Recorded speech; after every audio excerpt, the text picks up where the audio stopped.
Um filho amoroso, um estudante brilhante, um namorado atencioso, um amante insaciável, um padrasto carinhoso e muito melhor do que muitos pais biológicos, um colega de trabalho exemplar e, ao mesmo tempo, estuprador, assassino, necrófilo e canibal. Você está em Casos Policiais e Outros Crimes.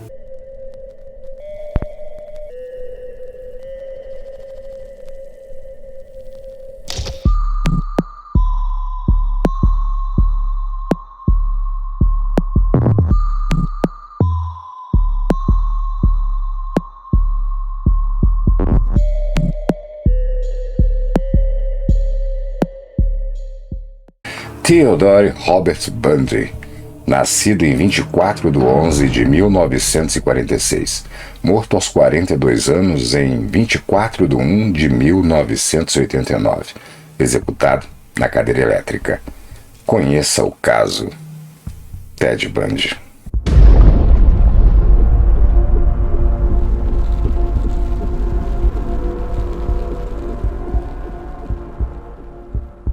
Criado pelos avós, Ted Bundy era um garoto inteligente e perspicaz, mas cresceu acreditando que sua mãe, que se chamava Eleanor, era sua irmã.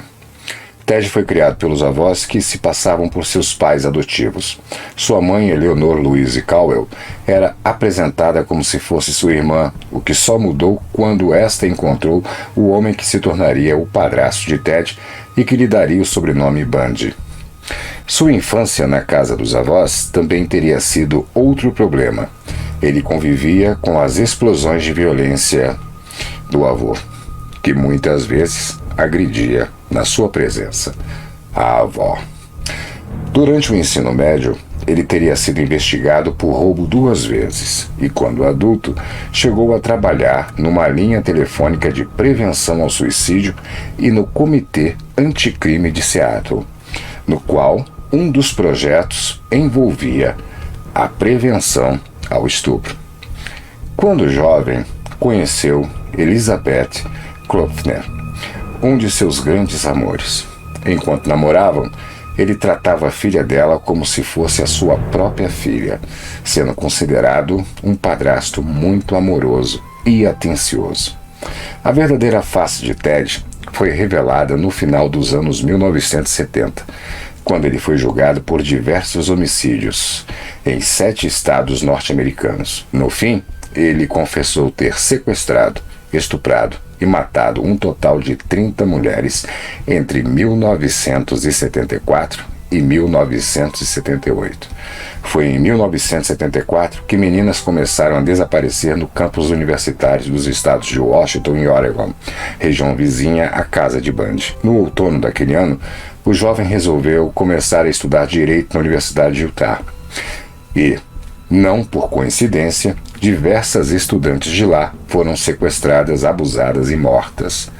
Um dos ataques ocorreu contra Carol Doronk, que, felizmente, conseguiu escapar e contatar a polícia. A estudante deu às autoridades uma descrição do homem do Fusca que ele dirigia e uma amostra de seu sangue, que ficou em sua jaqueta durante a luta. Poucas horas após o ataque de Doronk, Debbie Kent, de 17 anos, desapareceu. Nessa época, pedestres descobriram um cemitério de ossos em uma floresta de Washington e, após análises, foi constatado que os corpos pertenciam às mulheres desaparecidas em Washington e Utah. Investigadores de ambos os estados comunicaram-se e elaboraram um perfil e esboço composto de um homem chamado Ted. Uma vez que ele atraía suas vítimas para a porta do carro, muitas vezes precisar de ajuda para carregar compras e aparecer com uma muleta ou um braço engessado, Ted batia nas vítimas e levava-as embora para reservadamente desfrutar de suas mortes. Ele preferia matar mulheres jovens e brancas. Uma de suas vítimas, no entanto, tinha apenas 12 anos de idade. atacava suas vítimas com objetos rombudos. A revista Galileu escreveu, abre aspas, o modus operandi que Bundy evoluiu em organização e sofisticação ao longo do tempo, como é típico dos assassinos em série, de acordo com especialistas do FBI, logo no início consiste na invasão de uma casa durante a noite, seguida de um ataque violento enquanto a vítima dormia. À medida de sua metodologia evoluiu, Bundy tornou-se progressivamente mais organizado em sua escolha de vítimas e cenas de crime. Fecha aspas. Uma vez perto ou dentro de seu carro, a vítima era dominada, espancada e algemada, antes de ser abusada e estrangulada. Ele admitiu ter mantido alguns corpos em seu apartamento por um período antes de descartá-los, tendo chegado a decepar a cabeça de 12 destes corpos com uma serra. No caso de Donna Manson, por exemplo, Ted teria utilizado a lareira de sua ex-namorada Kleffner para incinerar a cabeça decepada. Quando os corpos não eram guardados, eram levados para locais pré-selecionados. Muitas vezes, a uma distância considerável de onde havia sequestrado as vítimas. No local de desova do corpo, Ted removia e queimava as roupas das vítimas. Ele também cometia necrofilia, voltando aos corpos para vestir, maquiar, pintar as unhas e tirar fotos.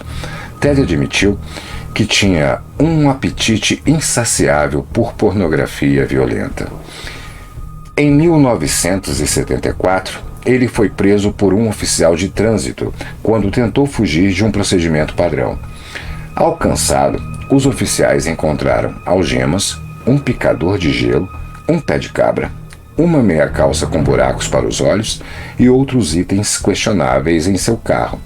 Ted foi preso por suspeita de roubo, mas depois acabou acusado e condenado pela tentativa de sequestro de Carol Dunrock e teria sido julgado pela morte de Karen Campbell. Se não tivesse conseguido fugir da prisão em dezembro de 1977, depois de 2 tentativas anteriores falharem. No início dos julgamentos, o serial killer alegou inocência e agiu como seu próprio advogado. Charmoso e carismático, Ted ganhou a confiança da sociedade e encheu o tribunal de mulheres apaixonadas por ele. Mesmo assim, foi sentenciado à morte por cadeira elétrica. Bundy era considerado um homem bonito e carismático, traços que ele utilizava para conquistar a confiança de suas vítimas e da sociedade.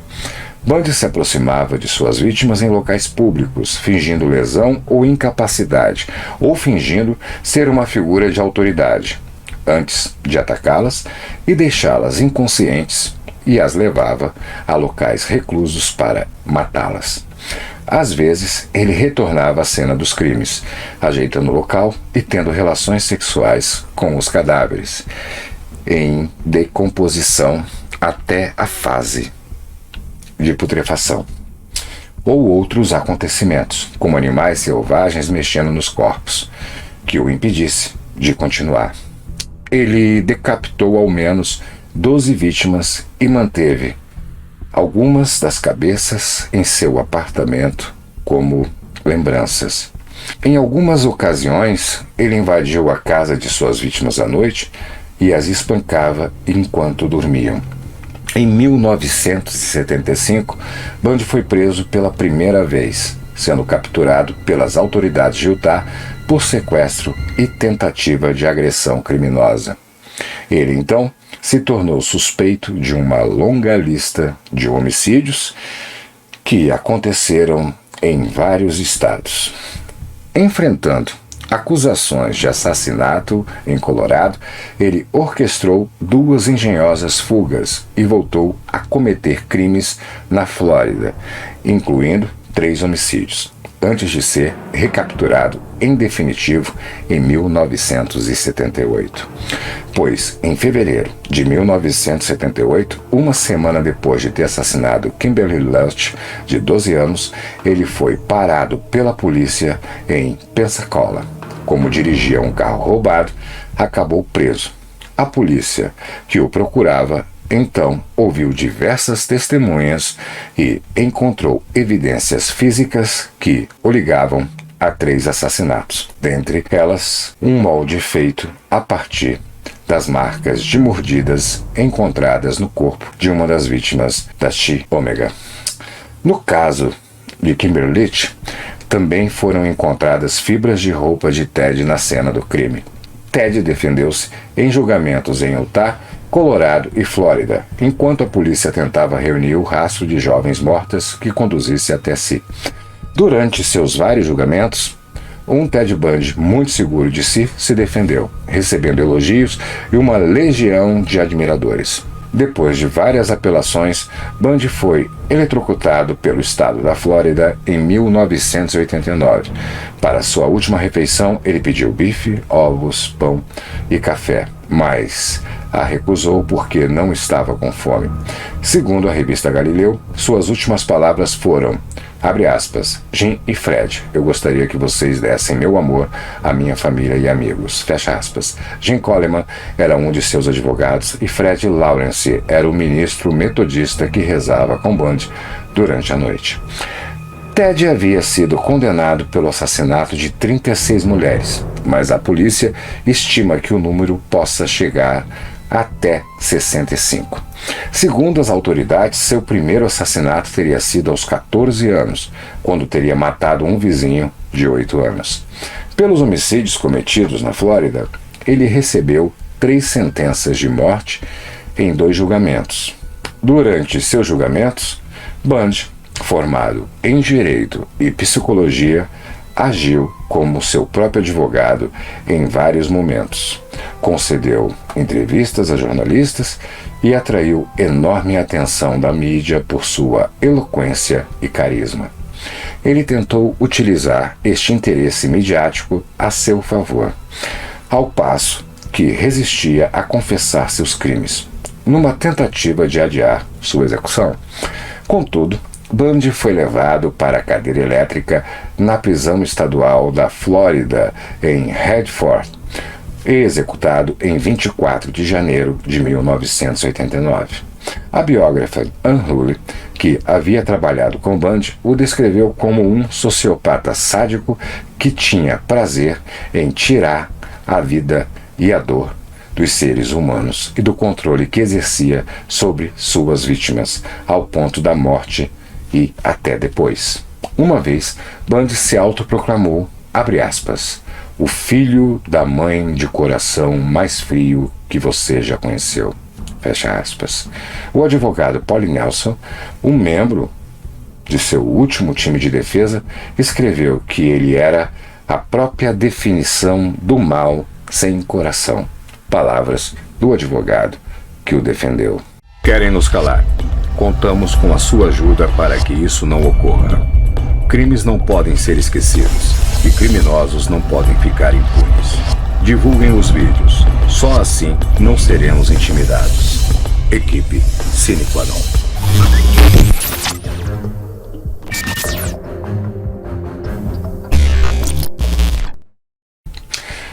Vamos saber o que esse crime motivou.